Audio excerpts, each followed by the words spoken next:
سلام كما يتخونوا كبرات تخاتاتلتي ساتلايت تلفزيون آسنا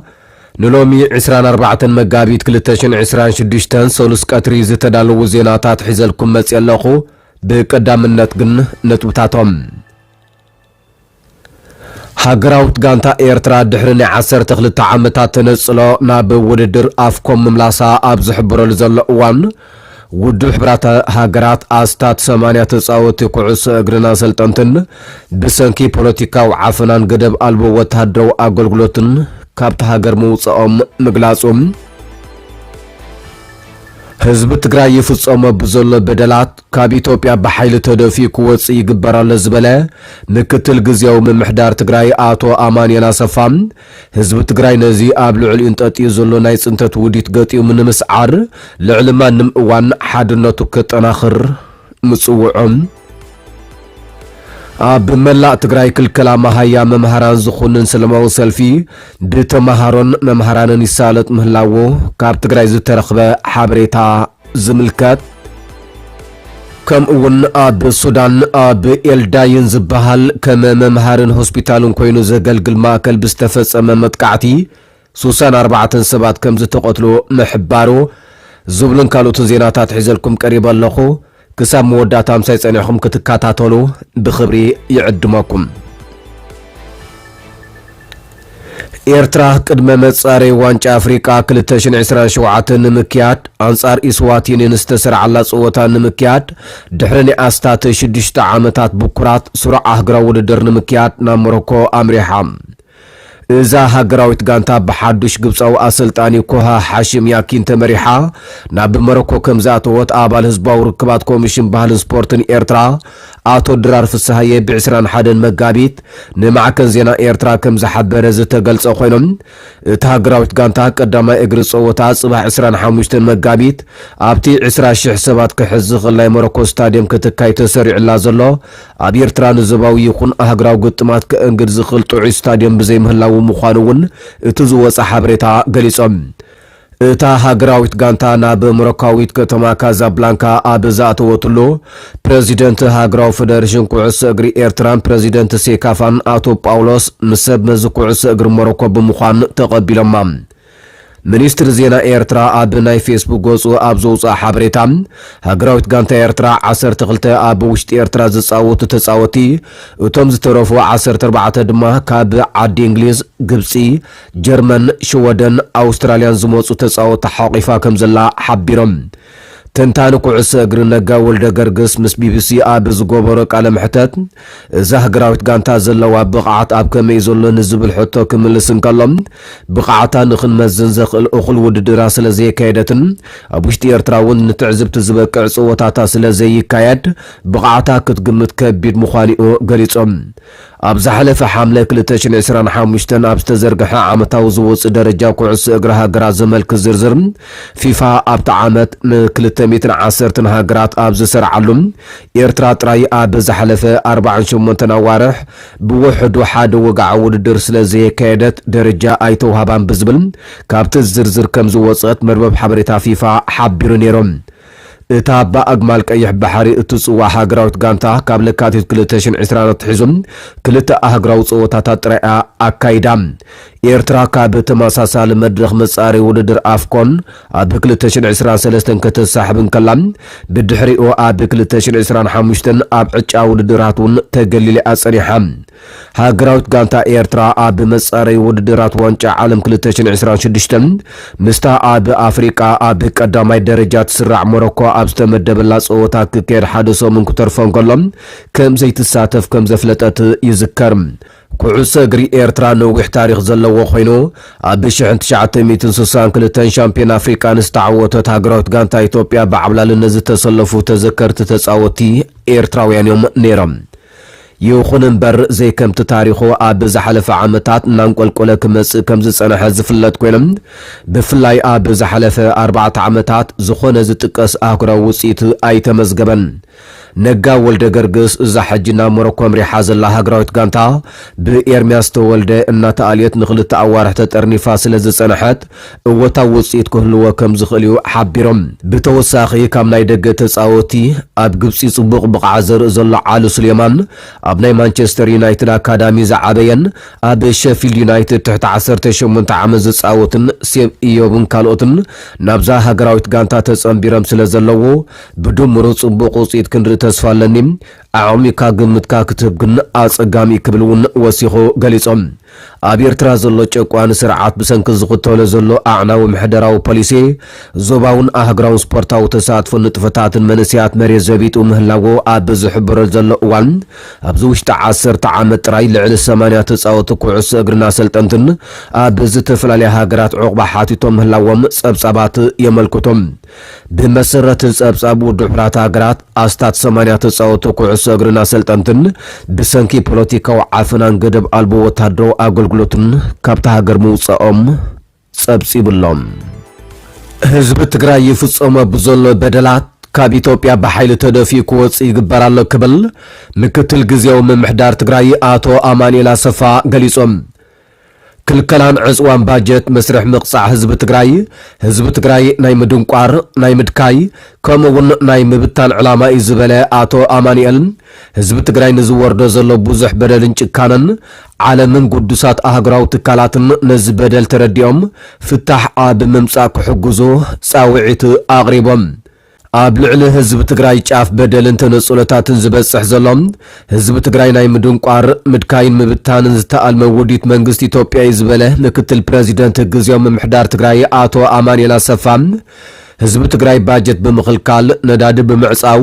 ኣፋውስ ብምኽልካል ብምጉናይ ካብ ኢትዮጵያ ብሓይሊ ተደፊኡ ክወጽእ ዝገብር ተግባራት ይፍጸም ኣሎ ብምባል ከም ህዝቢ ልዕሊ ዝኾነ እዋን ሓድነትና ምጥንኻር ዘድልየሉ ኩነታት ኢና ዘለና ክብል ኣተሓሳሲቦም። ህዝቢ ትግራይ ብባጀት ክቕጻዕ ህዝቢ ብኸቢድ በደል ክግፋዕ ኩናት ኣለወን ኣብ ዝበሃላ ከባቢታት እውን ትምህርትን ባጀትን ኣይትኸልከላን ዝበለ አቶ አማኑኤል እዚ ኣብ ትግራይ ጥራሕ ኮነ ተባሂሉ ዝፍጸም ዘሎ ብምዃኑ ማሕበረሰብ ዓለም ብዝግባእ ክርዳእን ኣብ ምፍትሑ እጃሙ ክፍጽምን ይግባእ ክብል ብትሪ ኣተሓሳሲቦም። ካብ ትግራይ ከይወጻና ኣብ መላእ ትግራይ ክልከላ ማሃያ መምሃራን ዝኹንን ሰለማዊ ሰልፊ ብተምሃሮን መምሃራንን ይሳለጥ ከም ዘሎ ተሓቢሮም። ትምህርቲ መሰረት ሰላም እዩ ውዙፍ ማህያ መምሃራን ይከፈል መሰል ተምሃሮን መምሃራንን ይከበር ዝብሉን ካልኦትን ጭርሕታት ዝተሰምዑ ሰለማዊ ሰልፊ ተመዛበልቲ ወገናትና ናብ መረቦቶም ይመለሱን ህፃናት ተምሃሮ ኣብ መንበሪኦም ኮይኖም ይመሃሩ ዝብሉውን ተወሰኽቲ ጭርሕታት እቶም ሰልፈኛታት መንባሮም እቲ ዝተረኽበ ሓበሬታ ኣረዲኦም። ብዘይ ትምህርቲ ዝህነጽ ወለዶ ዝሳገር ማሕበረሰብ ዝመጽእ ማሕበረ ኢኮኖሚያዊ ዕብየትን ስለዚ የለ ማህያ መምሃራን ኣብ ሓፂር ግዜ ክለኣኽ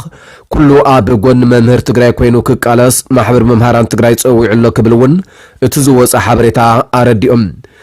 ማሕበር መምሃራን ትግራይ ኣብ ላዕለዋይ ቤት ፍርዲ ትግራይ ውዙፍ ማህያ 17 ወርሒ መምሃራን ክኽፈል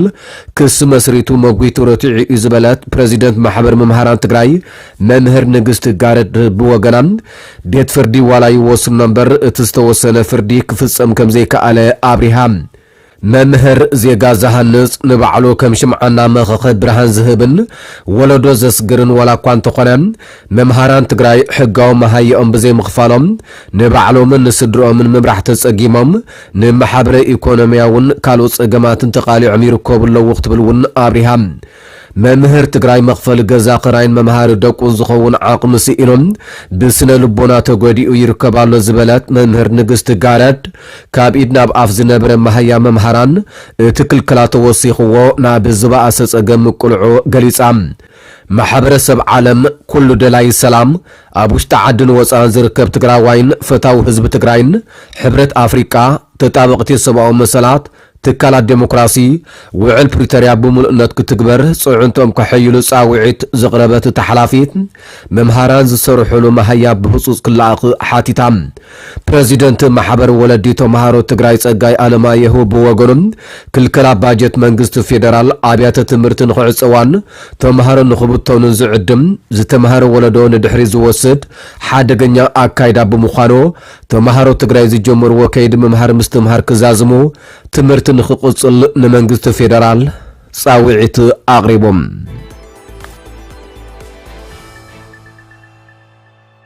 ሰራዊት ሱዳን ኣብቲ ሰራዊት ዳዕመ ሰሪዕ ዝቋጻጸርዎ ምዕራብ ሱዳን ብዓርቢ ምሸት ዝተፈጸመ መጥቃዕቲ ድሮን ኢድ ከም ዘይብሉ ኣፍሊጦም ዳይሬክተር ውድብ ጥዕና ዓለም ዶክተር ቴድሮስ ኣድሓኖም ኣብቲ ኣብ ኤልዳይን ዝበሃል ከም መምሃርን ሆስፒታልን ኮይኑ ዘገልግል ማእከል ብዝተፈጸመ መጥቃዕቲ 13 ህጻናት 2 ነርሳትን ሓደ ዶክተርን ዝርከብዎም 64 ሰባት ከም ዝተቆተሩ ገሊጾም ዶክተር ቴድሮስ ኣድሓኖም ኣብ ክሳብ ዘመሓላልፎ መልእኽቲ ብሰንኪ ቅድሚ 3 ዓመታት ዝጀመረ ኩናት ሓድሕድ ዝኣክል ደም ፈሲሲ ብምባል እቶም ኣብ ኩናት ተጸሚዶም ዘለዉ ወገናት ኩናት ደው ከብሎ ተላቢዩ ዳዕመ ሰሪዕ ኣብ ዘውፅኦ መግለጺ ድሮናት ኣብ ልዕልቲ ኣብ ርእሰ ከተማ ዞባ ምብራቕ ዳርፉር ዝርከብ ኤልዳይን ዝበሃል ሆስፒታል ተኸተልቲ እምነት እስልምና ዒድ ናብ ዓሉ ደብዳብ ከም ዝፈጸማ ገሊጾም ኩናት ሓድሕድ ሱዳን እቶም ብሓባር ብምዃን ኣብ 2021 ዕልዋ መንግስቲ ዝፈጸሙ ሰራዊት ሱዳንን ሰራዊት ዳዕመ ሰሪዕን ብዝተፈጥረ ናይ ስልጣን ቁርቁስዩ ኣብ ሚያዝያ 2023 ተወሊዖም እቲ ኩናት ሓድሕድ ካብ ዝጀመረሉ ክሳብ ሕጂ ኸኣ ልዕሊ 150,000 ሰብ ክሃልቕ እንከሎም ኣስታት 12 ሚልዮን ሰባት ካብ ቤት ንብረቶም ተፈናቂሎም እዚ ኣሃዝ ኸኣ ሓደ ሲሶ ካብ ህዝቢ ሱዳን ምዃኑ ይንገር ሕብራት ሃገራት ነዚ ኣብ ሱዳን ኣጋጢሙ ዘሎ ሞትን ምፍንቃልን ኣብ ዓለም ዘሎ ዝኸፍእ ሰብኣዊ ቁልውላዊ ልኡ ገሊጽዎ ዘሎም ዶክተር ቴድሮስ ኣድሓኖም እቲ ከም መምሃርን ሆስፒታልን ኮይኑ ዘገልግል ዝነበረ ኤልዳይን ድሕሪዚ ብዓርቢ ዝተፈጸመ መጥቃዕቲ ፈጺሙ ካብ ጥቕሚ ወጻኢ ከም ዝኾነ ብምግላጽ ነቲ ኣብ ልዕሊ ትካላት ጥዕና ዝፍጸም መጥቃዕቲ ኮኒኖም ኣብዚ ኣስታ 3 ዓመታት ኣቁፂሩ ዘሎ ኩናት ነዚ ናይ ዓርቢ ሓዊስካ ኣብ ልዕሊ ማእከላት ጥዕና ብዝተፈጸመ 213 መጥቃዕትታት 2036 ሰባት ተቐቲሎም ምህላዎም እውን እቲ ጸብጻብ ወሲኹ ኣረዲኦም ኣስዒቡ ድሕነት ሰልማን ሰባት ሰራሕተኛታት ጥዕና ሰብኣዊ ረድኤትን ንምሕላው እቲ ኩናት ደው ዝብለሉ እዋን ሕጂ ትካላት ጥዕና ፈጺሙ ዕላማ ክኸውን ኣይግብኦን እቲ ዝበለጸ መድሃኒት ከዓ ሰላሚ ክብል እውን ዶክተር ቴድሮስ ኣድሓኖም ተላቢዮም ዳዕመ ሰሪዕ ኣብ ዘውፅኦ መግለጺ በቲ ዝተፈጸመ መጥቃዕቲ ላዕለዋይ ደርቢ ናይቲ ሆስፒታል ፈጺሙ ከም ዝዓነወ ብምሕባር ኣገዳሲ ንብረታት እቲ ሆስፒታልን ክፍሊ ቀዳማይ ረድኤት ዝነበረ ክፍልን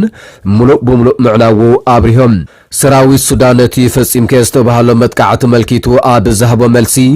ብዓለም ለኻዊ ሕጋጋት ከም ዝምእዘዝ ብምግላጽ በቲ ዝቐረበሉ ክሲ ኣዝዩ ከም ዝተገረመ ክሕብር እንከሎም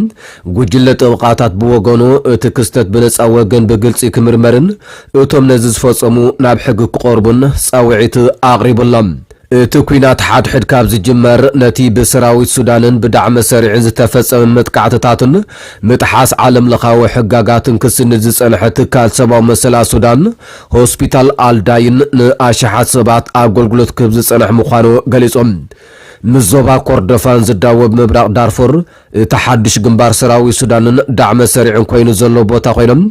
ኣብቲ ቦታ ድሮናት ዳርጋ መዓልታዊን መጥቃዕትታት ዝፍጽማ ክብል እውን እቲ ዝወፅእ ሓበሬታ ጠቒሶም እቲ ቦታ ንካርቱም ምስቲ ብዳዕመ ሰሪዕ ተተሓሒዙ ዘሎ ምዕራብ ዳርፉር ዘራኽብ መስመር ኮይኑ ሰራዊት ሱዳን ኣብ ዝሓለፈ ዓመት እዩ ተቋጻጺርዎም ነዞም ንኣስታት 3 ዓመታት ኣብ ኩናት ተጸሚዶም ዘለዉ ሓይልታት ንምሽምጋል ብኣሜሪካን ካልኦት ሃገራትን ዝተወስደ ተበጉሶታት ክሳብ ሕጂ ፍረ ኣይተረኽቦን ዘሎም